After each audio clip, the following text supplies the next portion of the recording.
ho, ho, and welcome to Bitstorm, a comedy game design podcast by two guys who know nothing about comedy and or game design. I'm Ben Slinger, and with me, as always, is Chris Kringle himself.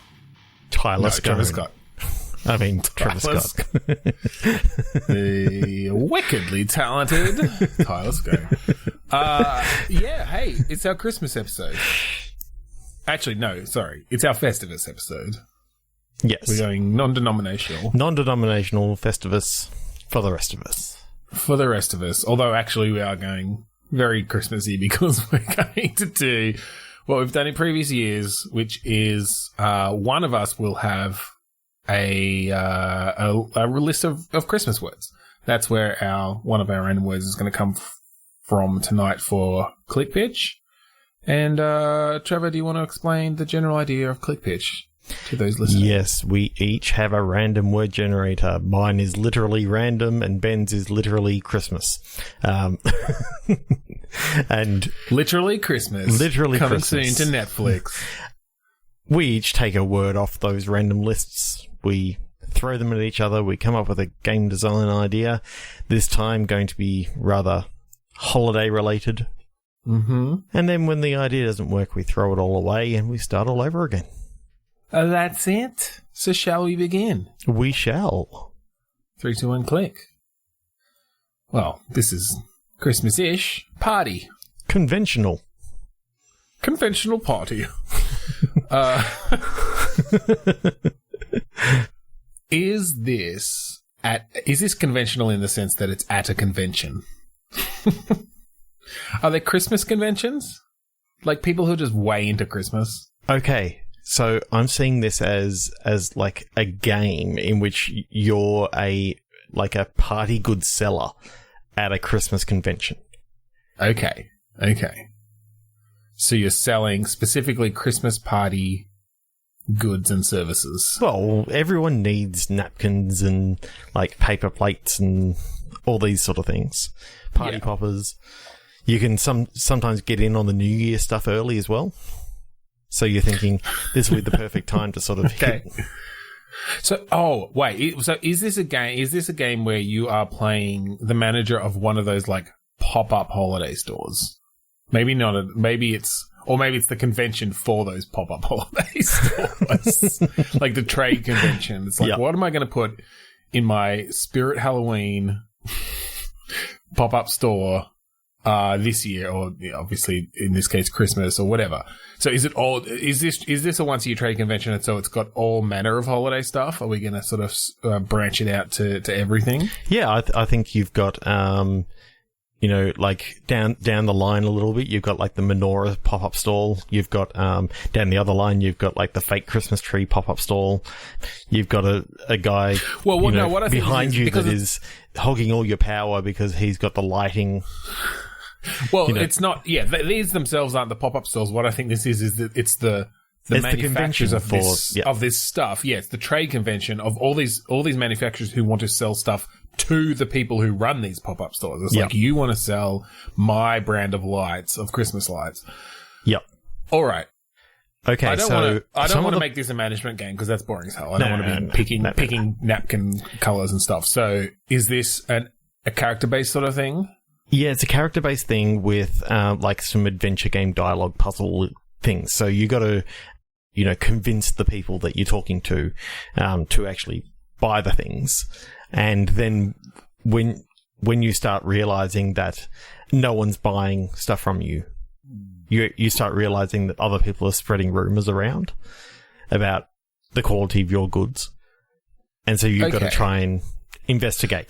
Could this be a bit of a like Monster Prom style thing where it's like a week-long convention and you've got specific characters who are, working the other booths and stuff, or, some of them are people who run the pop-up stores, so they're like trying to buy things, and you have these little scenes that play out with each of these different characters at different times. So like you've got the breakfast buffet, and so you might have some conversation stuff there, and then you've got your first shift of the day, and you get a bunch of, okay, this person comes by, like, oh, this person obviously has a problem with you, so you kind of figure out that relationship. And it's mostly around these sort of dialogue puzzles and changing the relationships, or just learning the relationships with these different characters. Mm-hmm. Okay. Yep. Because then I feel like it's around, like the feeling of this convention. You get to explore the convention in itself, as just the general vibe of this convention in different ways, not just on the show floor, but drinks afterwards and different things, and you see these people in different contexts. Mm-hmm.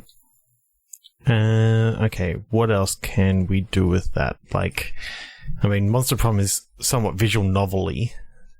Is there a way that we could implement some sort of like almost adventure gamey interface as well, just to take it away from just a visual novel style, but more to you got control of your character, but you've got those same sort of visual novel conversations and.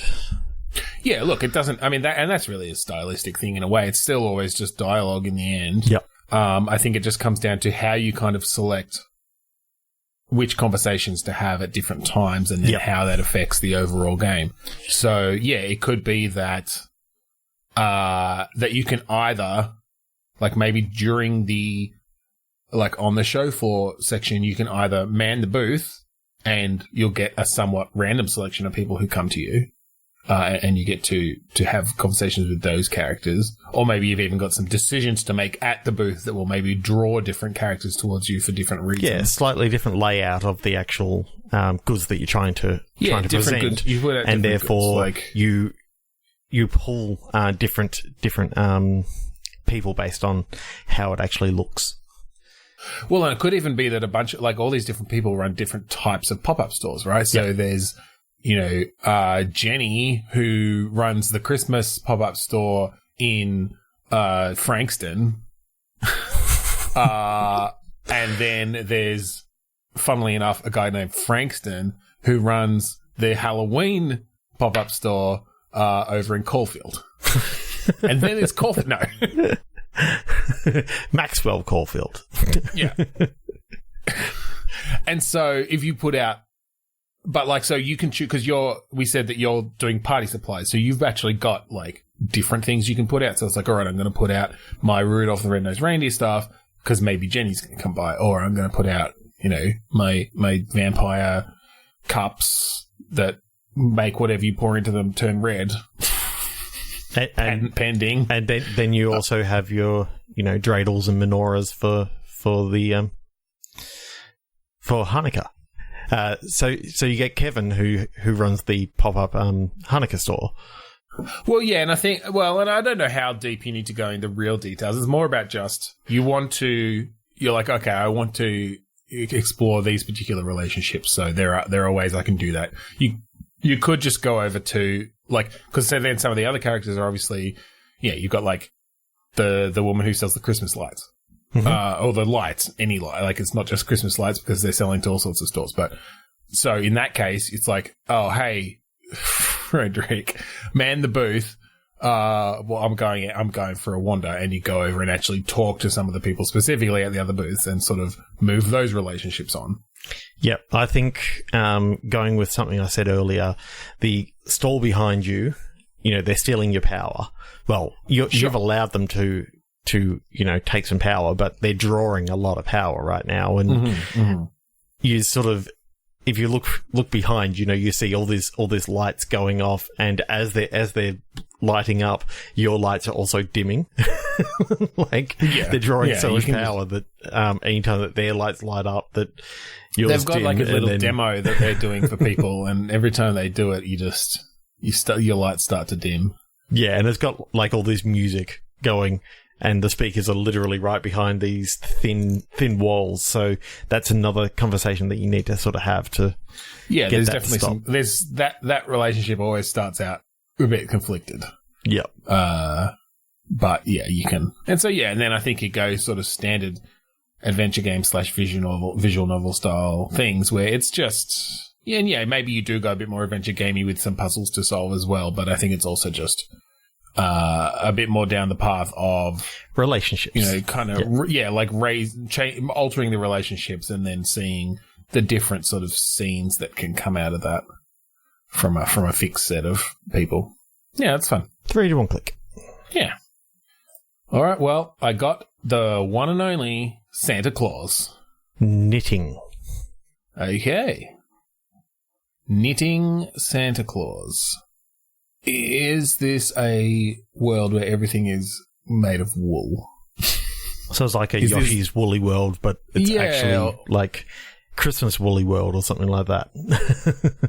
Christmas in Woolly World. Wally's World.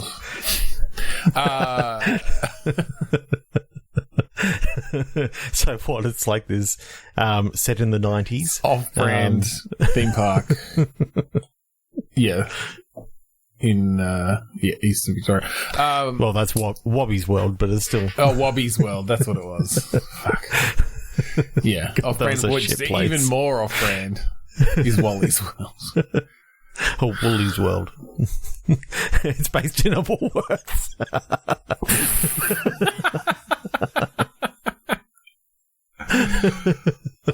Well, maybe this is about Woolworths' new promotion where they're really doubling down on the Woolies nickname and their little like collectible thing, woolen Christmas decorations. Okay, I don't know what the game is. No. I'm starting to get it. Okay, so it's a horror game. Okay, set in the Woolworths. So it starts off set in the Woolworths, and I've just recently watched the latest version of Child's Play. So I'm thinking that it's like a Christmas version of Child's Play. In which, like, the knitted Santa kit that you actually pick up has, like, been cursed because, like, this... I'm thinking it's closer to the old version of Child's Play rather than the new version of Child's Play, which is all AI, but more around, the Charles Lee Ray put his soul into the wool. Okay. It's sort of like that sort of thing, except it doesn't have to be with all the voodoo and all that sort of stuff. It just so happens that it's a mystical thing that sort of happens.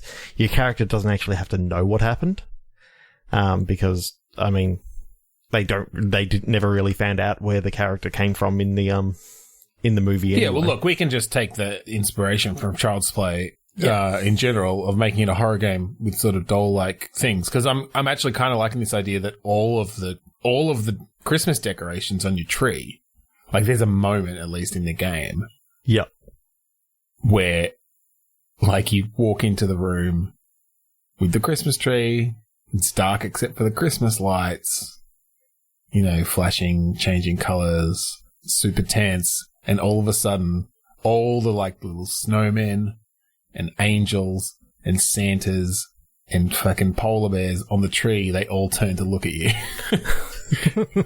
Or they're like, as you move, they're like following you with their heads, and then they just like pounce all at once. Your character has a little bit of customization that they can do at the start, because in the knitting phase, which is at the very start, you get to sort of choose the style of Santa that you sort of you're sort of building. Inside the package comes like this very basic PCB, which basically has these flashing lights for the eyes that you can put in there. So you set it to a certain mode, to give some customizations to the color of the eyes and all that sort of stuff. But when the other soul takes over, the eyes go red. I think you even get to choose accessories and color of certain. The code. Well, I guess you probably need to keep the standard colors, but maybe you can choose. I don't know. Oh, you get full customization over Santa. You want black hair? He has black hair. It's a young Santa. What if you want Mr. Santa? Done. What if you don't want him not to have a red coat and a beard? Then it's that's not fine. Santa anymore. Yeah, that's fine. Look, I like this idea of a horror game. You want a Hawaiian shirt? Between, I mean, we are in shorts and singlet. So it's set in Frankston. This episode just called Festivus in Frankston. I don't know. You brought up Frankston before. You know that I'd normally bring up Tasmania or a Hobart or something like that. Yeah. All right. I like this idea of it's sort of a cross between like Child's Play and that movie Small Soldiers. Yep. With like the action figures that come to life, because I'm picturing, like all these little fucking, like this, they're led by the Santa that you needed that's cursed or whatever, but he's brought all the decorations to life, and I'm picturing tinsel like wrap coming out and grabbing people, and so I think we need to find the gameplay though. Is this like a kind of a first-person horror or even a VR horror experience of sorts? Oh, VR could work okay actually, because really I like the idea of like swatting away these things as they jump at you, and especially because given that these things are just wool, they're not going to make much noise, so they're going to be able to creep up on you so fucking easy. Like, you'll turn around and there's just like...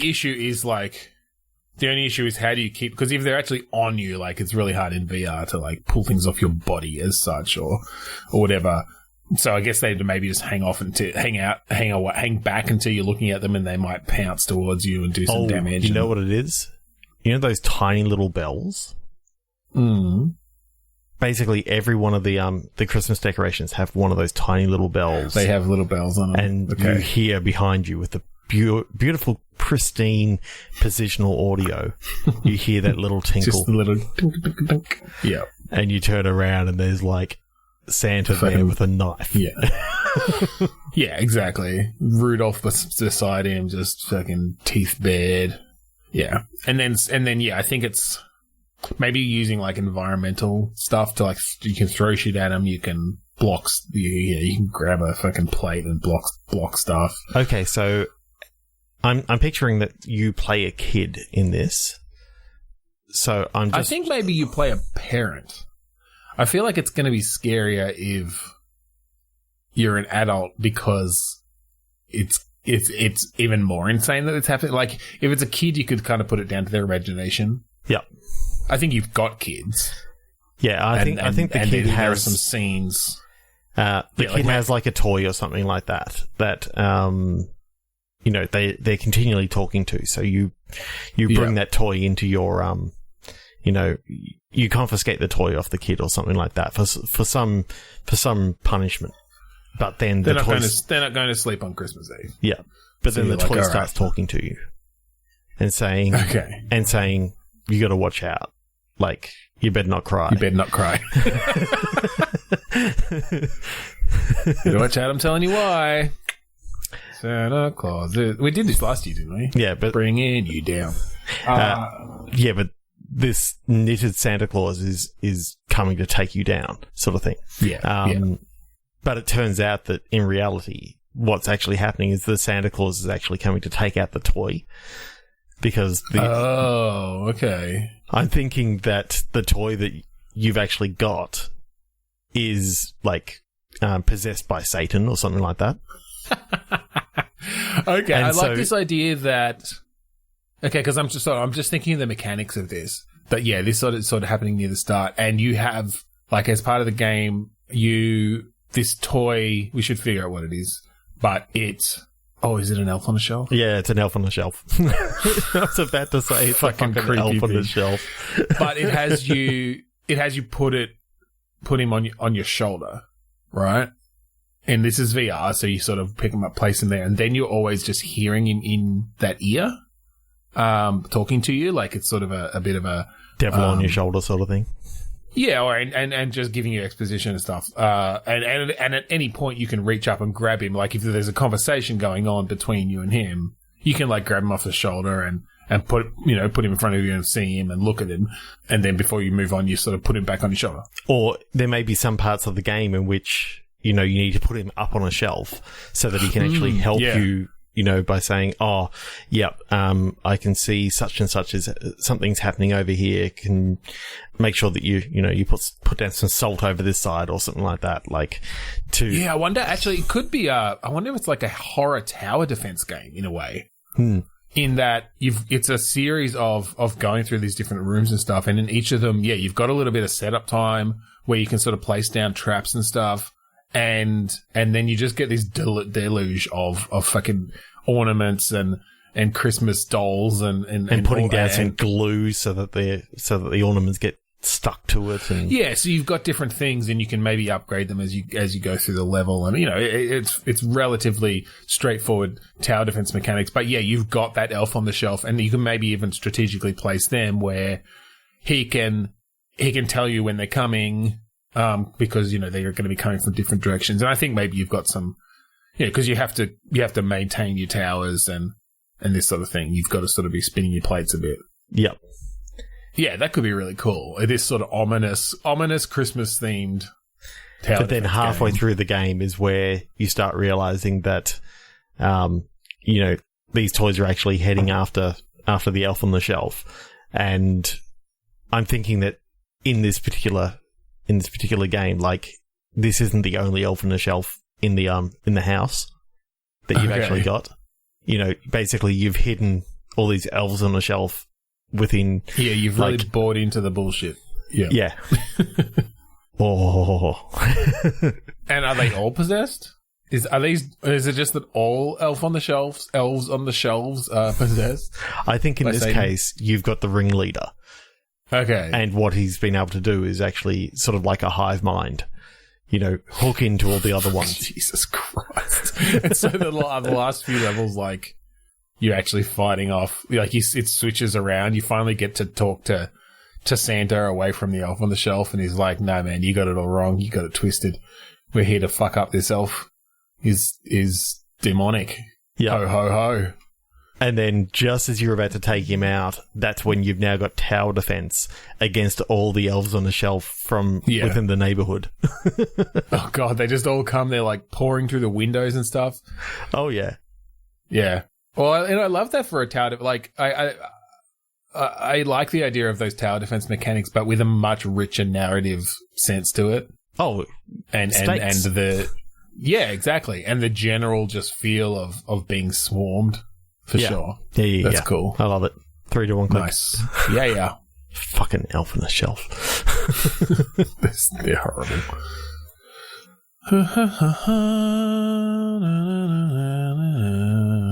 All right.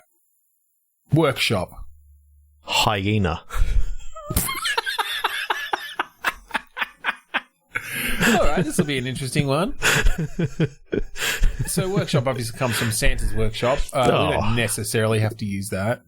What are you saying? Literally a hyena workshop? I kind of like the idea of, you're up there and for some reason Santa was out, or one of the elves was out, foraging in the woods, because it turns out that they're not set up exactly in the North Pole anymore because of global warming and all that sort of stuff. They sort of had to move a little bit further south. Right. Global warming, Global warming has displaced Santa's workshop. I like it. Okay. I mean, the Arctic shelf or whatever it is, like, it's just... it's... Yeah, those elves were precariously up on that shelf.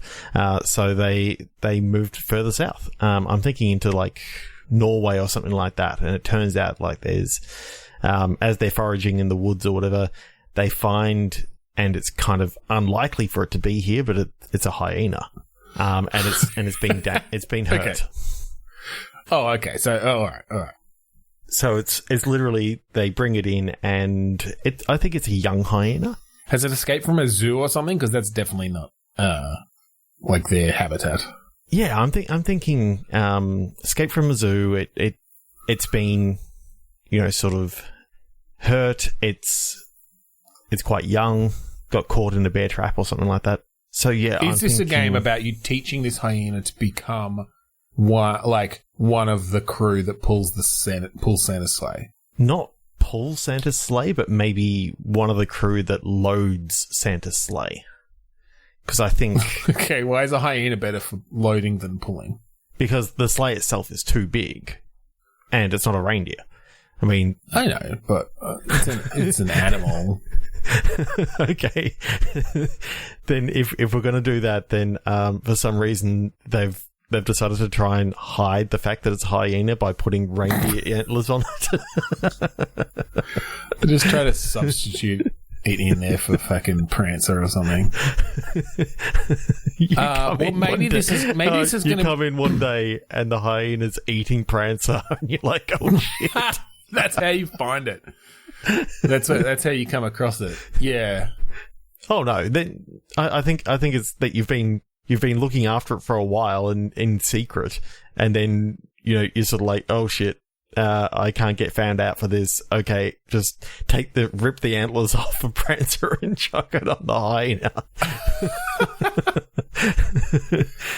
And sort of tell it off and say, don't eat that again. Like, oh. But now you've got a reindeer to replace. Yeah, okay, and I think it sort of turns into... Can I take this into... Yep. Well, I'm just gonna pull it. I like that idea, but I'm thinking we're just gonna end up on a weird sort of like not weird, but like on a narrative thing, and I'm not sure where the gameplay's gonna come from. But I just had the idea, and again, this often isn't your cup of tea, but I love the idea of a building/management game where you're running one of Santa's workshops.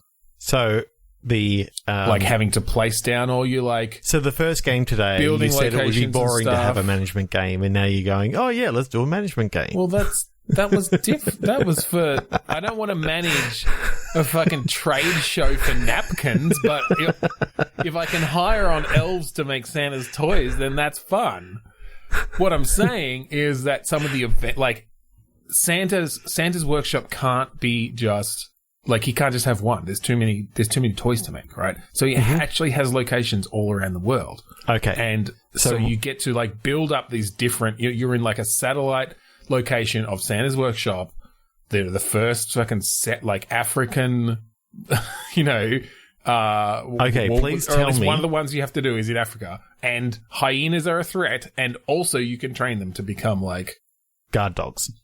Yeah, or, like, pull sleighs and stuff.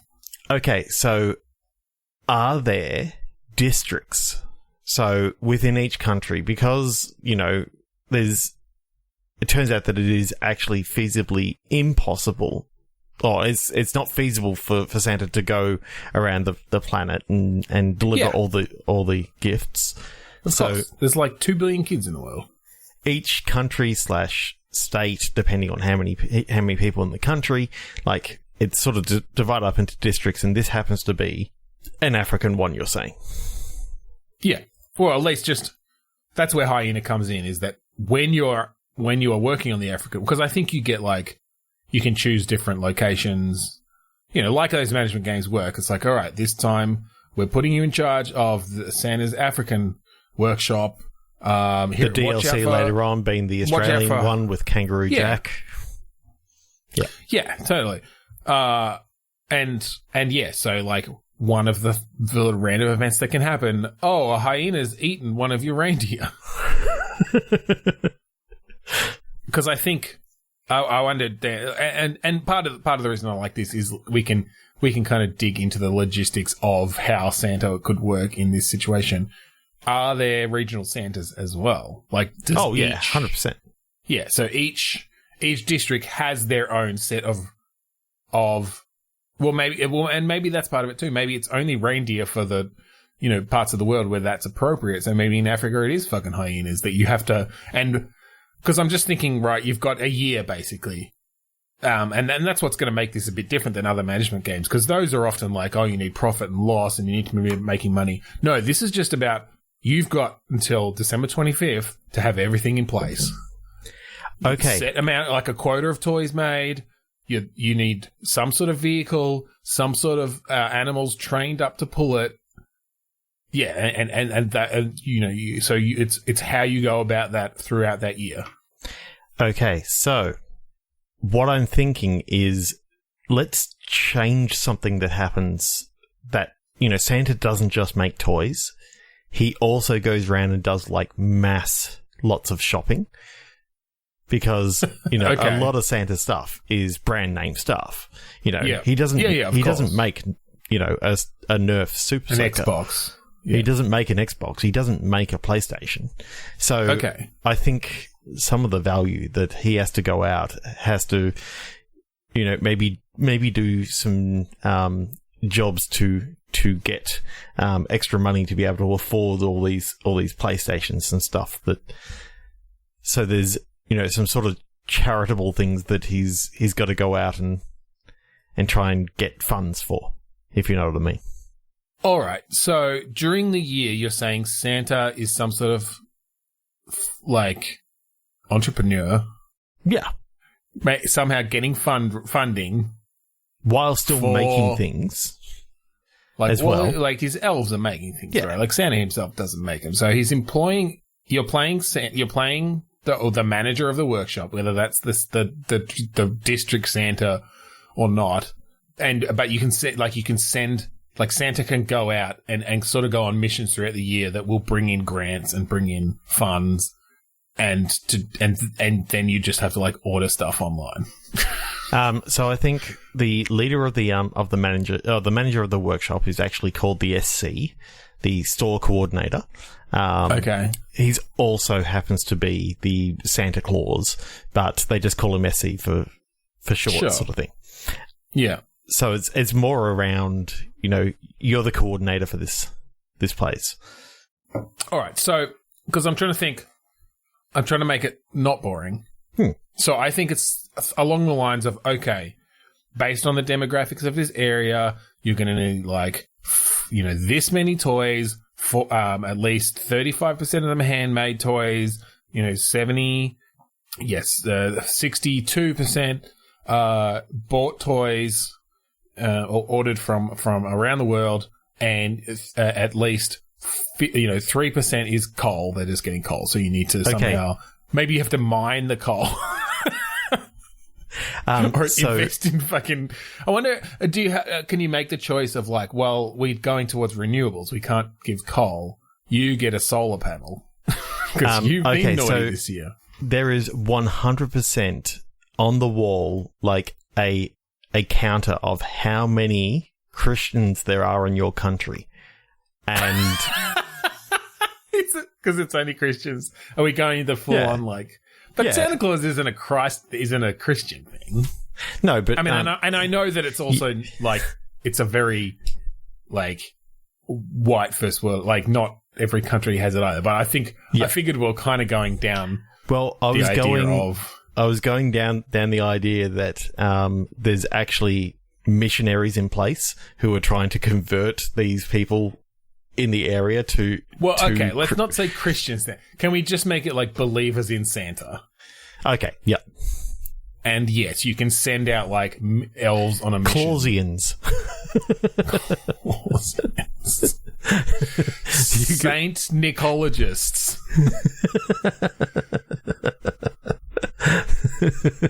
It's the Saintnickologist Church. Church of Saintnickology. I just love the idea that you've got to send out the missionaries to the different areas and try to get them to convert them to Santa Claus. I mean, there's some problematic stuff there, especially if you're like starting in Africa and like sending out missionaries to convert people. I think we'll move on. Anyway, I like that. I do like that idea. I feel like there's some fun stuff you could do there with like even just the management of your elves and who's building what and training up your reindeer or your hyenas or your kangaroos or whatever based on your region and stuff. Oh, you know what it is? Rather than it being a missionary, basically you're I'm trying to remember what that hamper place was called, where basically, you spent money to buy a hamper and then it arrived on Christmas. Well, that's actually how Santa works in this world. That you spend money to basically get like Christmas presents. Well, I like the idea of belief or something like that. Or maybe it's like Christmas spirit. Maybe your resource is Christmas spirit.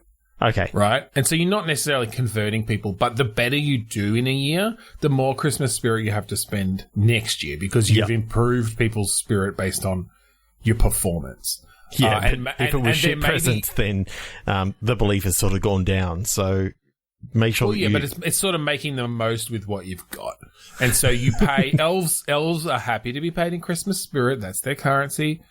You utilize Christmas spirit to like put magic into the fucking hyenas, so that they can pull SC's vehicle, whatever it needs to be. Again, for the local environment. But yeah, you can also send SC out during the year on, like you said, but it's a spreading of Christmas spirit. It like generally raises the Christmas spirit in the area. Mm-hmm. And so, yeah, you kind of have to pick and choose, and maybe they could even be little events where you get to like make decisions or something to maximize your Christmas spirit, and you can make the wrong decision. It could go down, like this sort of random event style things. Hmm. Yeah. Okay. 3, 2, 1, click. Yeah. Gingerbread. Prohibition. Yes. Okay. All right. Okay. Is this like in the sort of world of Christmas, and gingerbread is a prohibited substance? Or... Oh yeah. Okay. All right. Because the other route was that this is like the world of gingerbread, and something in that world is prohibited, and it's like a 1920s style thing there. But Underground Railroad sort of thing. Speakeasies with like gingerbread houses and. Well, this is the thing. So, are we going a sort of 20? Like, is this the 20s period of Christmas land, Christmas world? Yep, 100%. Okay. 1920s. It's the World War's just finished, and well. Before we like dig it deep into actual history, I think can we just take the Prohibition stuff? Maybe this is actually like the 2020s, and they've just decided that gingerbread, like the gingerbread use is too high. And they're bringing in prohibition of gingerbread. So that we're not necessarily getting mixed up in all the real world stuff. Can we just say that the war has just ended? So you sort of think that it's the 1920s, but then, you find out that it's actually a nuclear war that's just finished. Well, it's the war on Christmas, right? Or the war on terror. Which side won the war on Christmas? Christmas won. This was the end of the war on Christmas, and Christmas won. You find out at the end they wiped out all humans. Just elves left. Yeah. And they're allergic to ginger, hence why the prohibition. They're not allergic, it just gets them hammered. Okay, so I'm just picturing almost like a schoolyard prohibition sort of thing. Okay, so it's actually at a school? Yeah. So we're not talking Christmas land. We're just talking, or is it an elf school? Whether it's an elf school where they learn to be like, we could dig into that. Like, what do elf kids do? Like, do all elves go to work for Santa Claus, or is it more like Santa Claus is just the big job creator, but there are other things that elves can do? Oh yeah, I think that's the way it is. That only the best and brightest get chosen for Santa.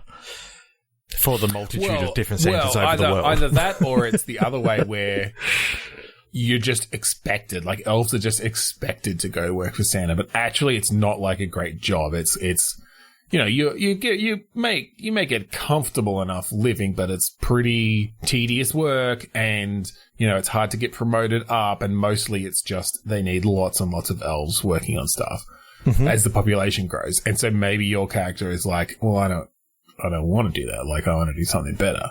Like, do we even need a Santa? Like, it's like tearing shit down. But yes, it starts in like perhaps a high school setting, elf high school, and boarding school. Boarding school, nice. Yeah. And gingerbread is prohibited because it gives them a high. It gets them drunk. Yeah. Gingerbread men and whatever. It's like the combination of molasses and ginger that does it. Yeah. Okay, so let me ask you about Santa. Okay. Is Santa an elf as well? Yeah, that's interesting. I don't know. Because if he's not, He what, lives is he a fucking long alien or something? time. I think Is he an angel? Santa is a deformed elf. Like he's... But he just looks like a human. Yeah, but that's because he actually shaved Is he a down mad his scientist? pointy... He shaved down his pointy ears and, you know, put lifts in his boots. He just looks tall. Oh, God. So he's just been living this life for centuries. Yeah. I mean, and it's the reason why he can actually talk to elves, because he's actually, you know, part elf. Right. Okay, so... Ooh, okay. Do we also... Because I'm just thinking, So the reason why they all think that gingerbread is actually poisonous to them, or, you know, gets them hammered or whatever, is because it's a rumor that Santa actually put out there many, many years ago. Because it turns out that he only likes the taste of elves when they haven't been tainted by ginger. Like oh my ginger. God. So he's eating them? He's eating them, yes. He's actually a cannibal. Okay. But what I like about this is the fact that, you know, every couple of days or so, Santa comes back and picks out another couple of the best elves to come along, and then, you know, he'll come back and go, oh, they failed out and they couldn't hack, you know, how good it was in the workshop. And while you got everything else that's going on with the idea of not being able to have ginger, and you keep on having flashbacks to when your mum was, you know, when you were growing up and you always had gingerbread, and it's like, well, it never affected me in this way that they're saying that it affects elves. Like, it just doesn't make sense. Yeah. All right. Maybe because you didn't know that you were an elf the whole time. You were found by like actual humans, and then you got sent to the world later on, kind of like a Harry Potter-esque thing. This is getting really complex. Okay. So but I'm liking the idea that, you know, you're now trying to bring gingerbread back into it. Well, yeah, I mean, that's just sort of, it's part of the conspiracy, is the gingerbread thing. Yeah. So let's just break it down the story wise. So this is Elf Town. Mm-hmm.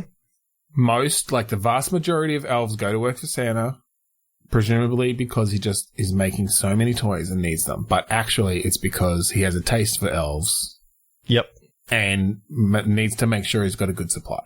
So I'm thinking within these factories, within this sort of elf culture within Santa's workshops, they just think like that there's some like higher level of promotion or something, like elves get promoted up and they never get seen again. And they never get seen again, but it's like, you know, they go in so happy. They've gone up to, like, I like that it's actually like this big corporate building with all these levels of elves making toys and constructing things, and fucking, they seriously, like, they have high tech, like, silicon chip labs and stuff. Like, they are actually making Xboxes and stuff here. In this Santa Claus world, and so it's like, oh, they went up to level, 56. What they didn't know is that that's the kill floor. Yeah, it's the kill floor. It's his fucking dining room, where he just tears into them. So, all right, I'm sort of picturing a third person adventure. Yep. Ish. Even in action, like, I mean, they could be combated. You could end up having to just, like, fight your way through these floors using Christmas magic. Yep. Elf magic. The prologue is like, maybe you've just started work here. So we skipped the high school thing. Mm-hmm. You've started work at... But there's, while you're here in this place, there's a prohibition on all ginger products. Because, it reduces productivity and all this sort of stuff. Yeah, there are claims about, there are claims about it. You got, like, posters up on the wall. But I do like the idea that it's because Santa's actually, doesn't like the taste of elves. He's just allergic to ginger or something. Yeah. Yeah. So what kicks off your kind of rebellion then? As this elf to then start battling your way. Your mum sends you gingerbread cookies, and they get like confiscated. Found out, confiscated, and like burned in the fire in front of you. Okay, and you're just like, my mum made that gingerbread.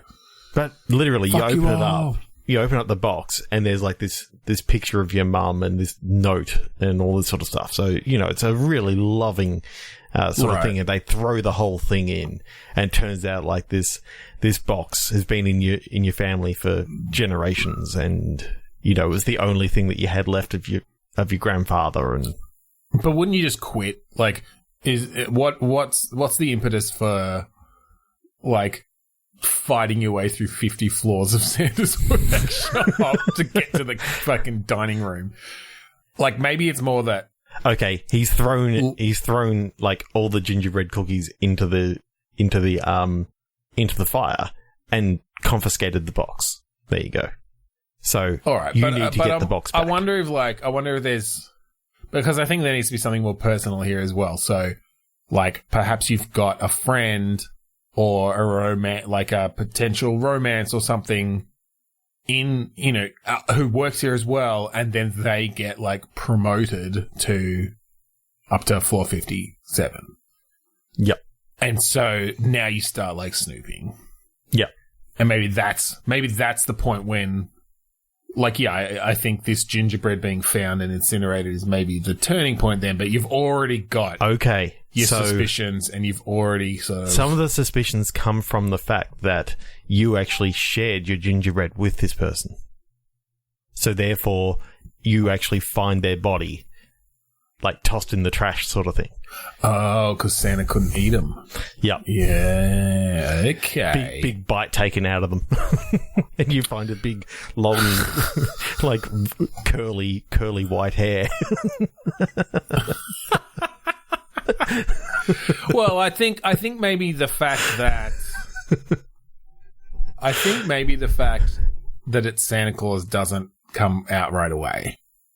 You're like, something's up here. Like, what are they feeding these elves to? Like, is it the reindeers? Like, what's going on? And so part of that happens as you go up. So I feel like there's it's not just, I think there's definitely some stealth stuff. Mm-hmm. Oh, I'm just imagining sneaking through, like, there's a floor dedicated to the reindeers because, they obviously just have it all in this corporate building. But you get there and it's like this huge barn sort of level. And I'm picturing that Rudolph is like one of the guards just walking down and just shining a light everywhere with his bright red nose. Right, yes.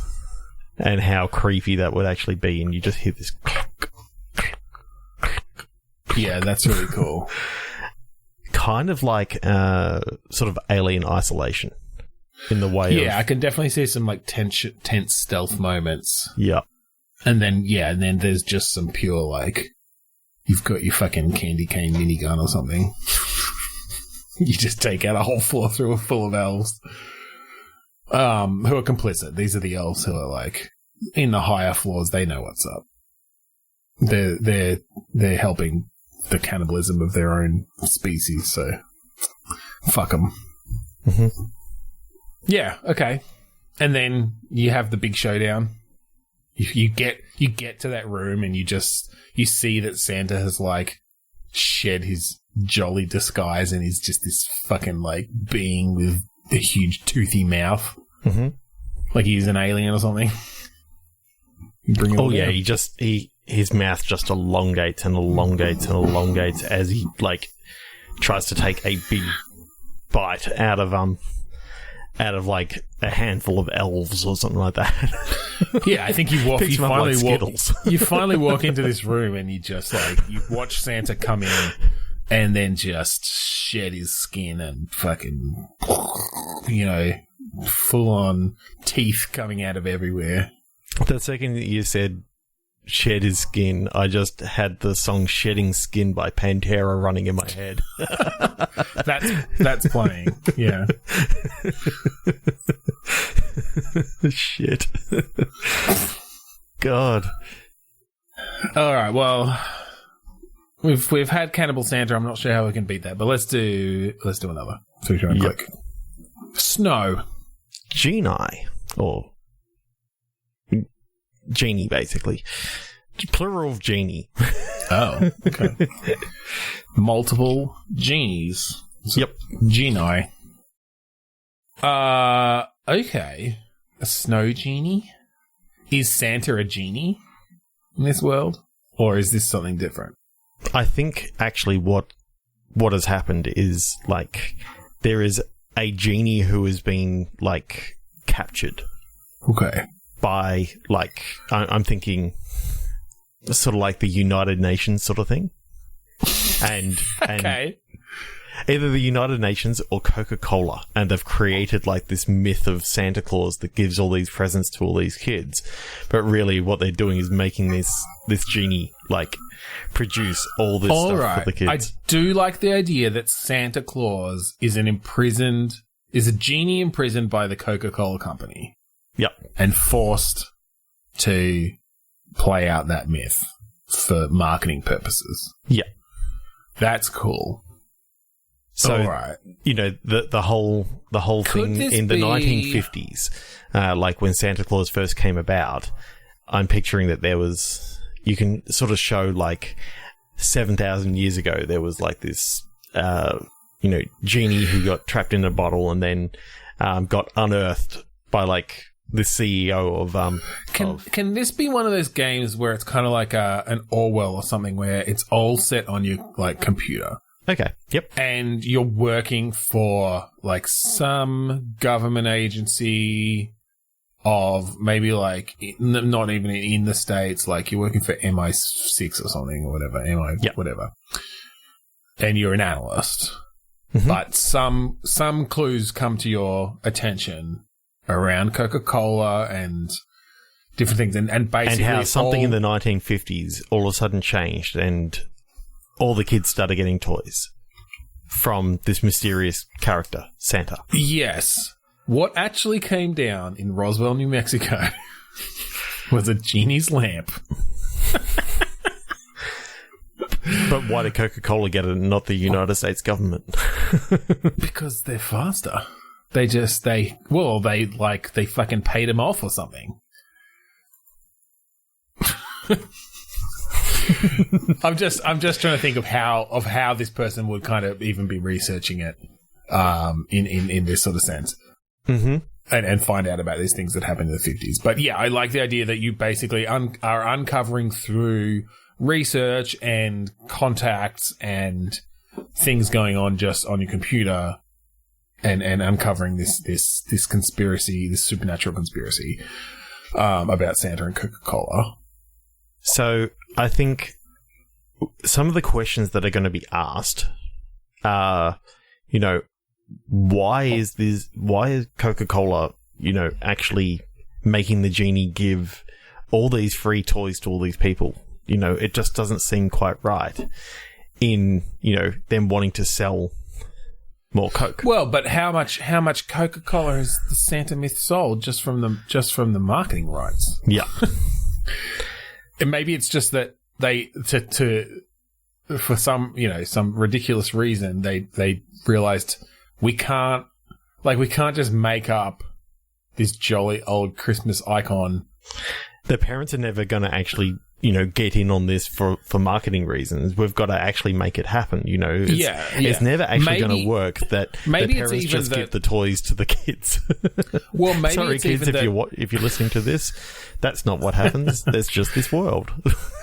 Maybe it's even that, like, now in this, the past 25 years, this genie's actually, like, they barely send him out anymore, right? They send him out to the places where it's looking like, Santa is losing ground or something. But they've successfully embedded in most families that, parents buy things for, on behalf of Santa, because, that was sort of their goal the whole time. So the reason for this in the first place was just to make it into enough of a thing that it was expected by the kids, and then over time kind of pull it back and then sort of spread the idea of, well, no, it was just parents the whole time. Mm-hmm. But yeah, it's like it's to get kids expecting it or something. And so it may be really hard to find evidence of this, but I like the idea that you have to like start bugging certain houses and stuff. Like you're trying to catch them in the act now. Yep. And so you're having to like bug the Coca Cola officers to see where their statistics are saying that the belief in Santa Claus is too low and we need to like send the fucking genie over there. Oh, they don't have to send him anywhere. They just make him wish, to certain places. That's the creepy thing. Like, their whole, Coca-Cola big secret is that Coca-Cola is actually genie sweat. So they have to work. So, okay, so now you're saying that all of this was just to like give them something to do and work up a sweat? I'm gathering yeah. As a genie, you have to deliver presents to all the children in the world in one night and bottle all your sweat, please. I just think this is the reason why no one knows the how to get the actual taste of Coca-Cola, because Coca-Cola. It was never created through some sort of, or maybe it's the magic ingredient is like genie sweat, and that's what well, gives I it think maybe they just have like you only need a fraction. Yeah, of a, you need like one molecule of genie sweat in every bottle or something. Yeah, and that's what gives it. That's that why magic. They just do it once a year.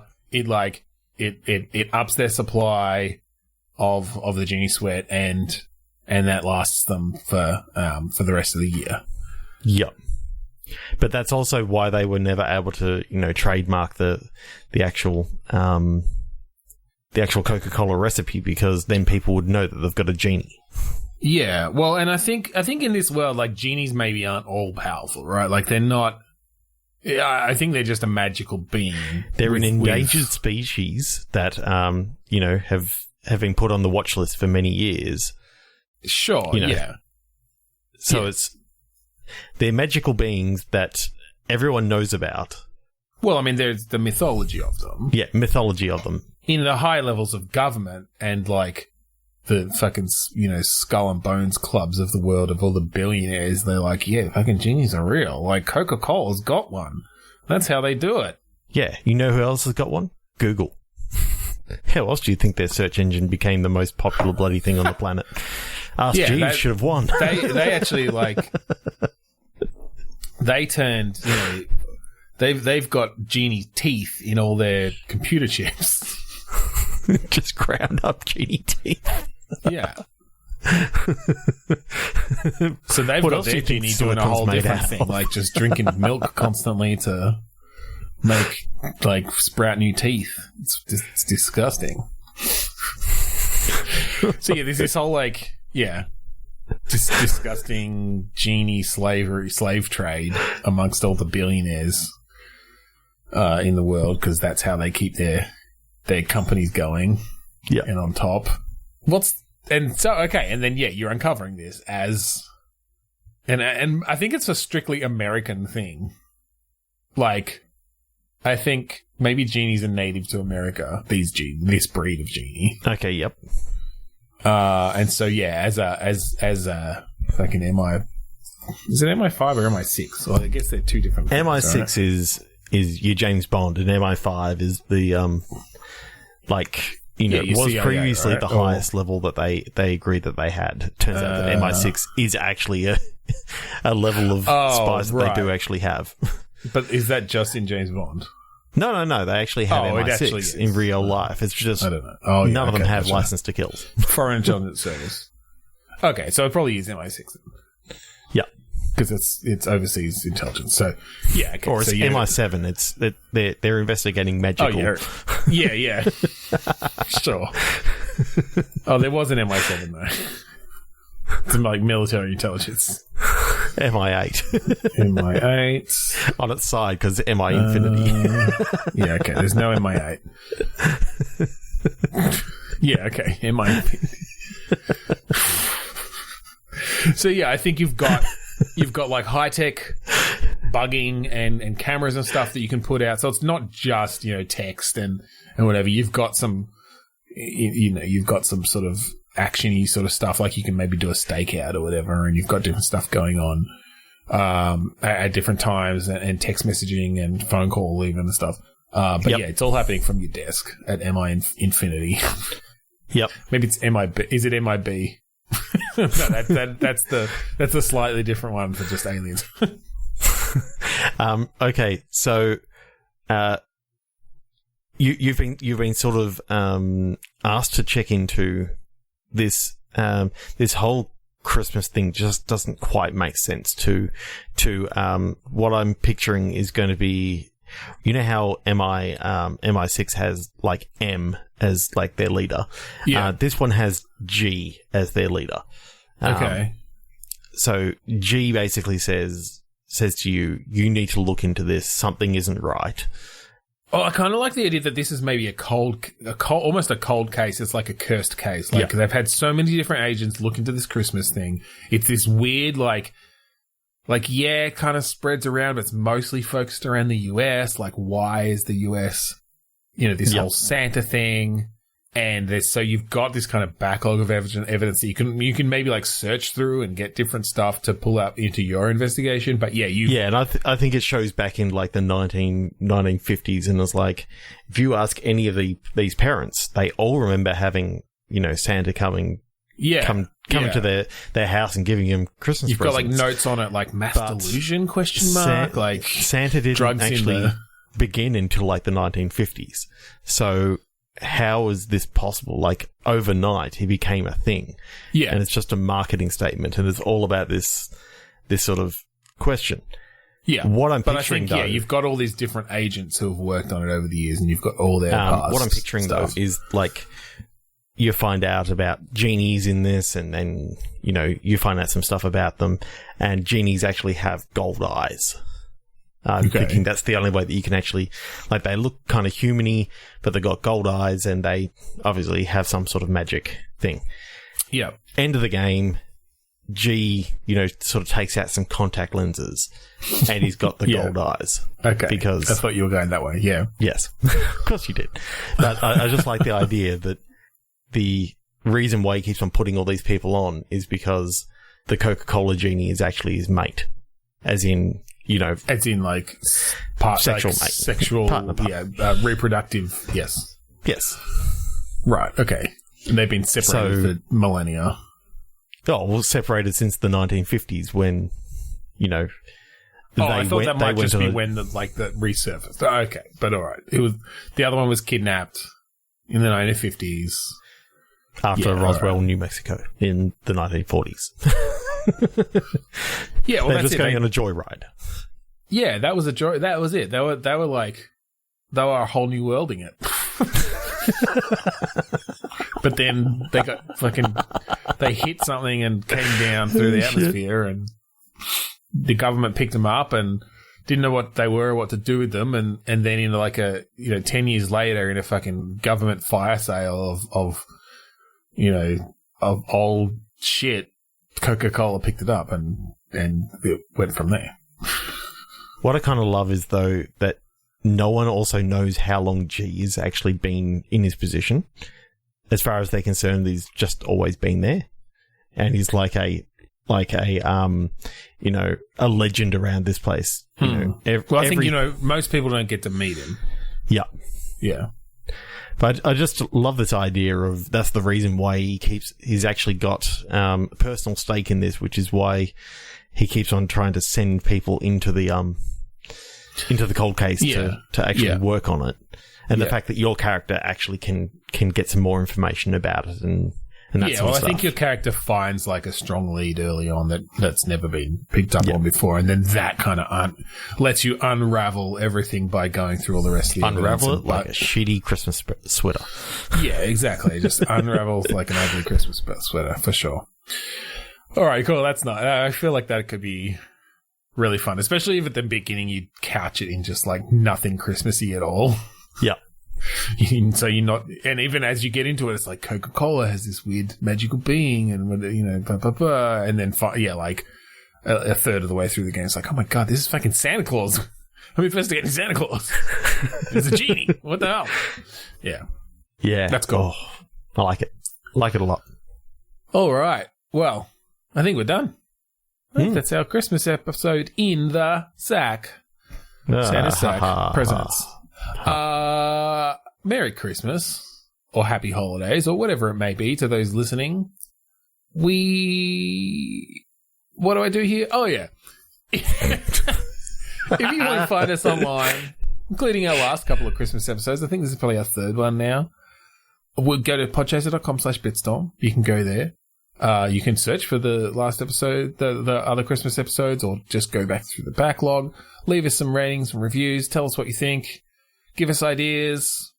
Go check out our creator profiles. There's all sorts of stuff you can do there.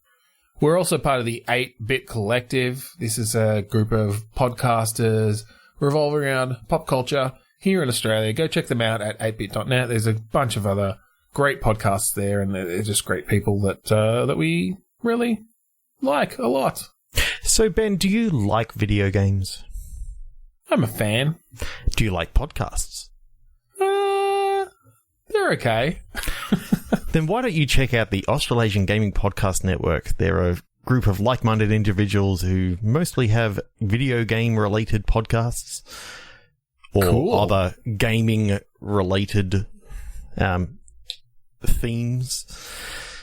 So you can find them at AGP Network on Twitter or the Australasian Gaming Podcast Network on Facebook. And also, we'd like to thank us from Kuradust for the use of our song Mad Defiant Stuff of the album Containment Failure as our opening and closing themes. That's it. So thank you again for listening to Bitstorm this Christmas season, holiday season. I'm Ben Slinger. I'm Trevor Scott. And oh my god, is that an elf on that shelf? Kill it!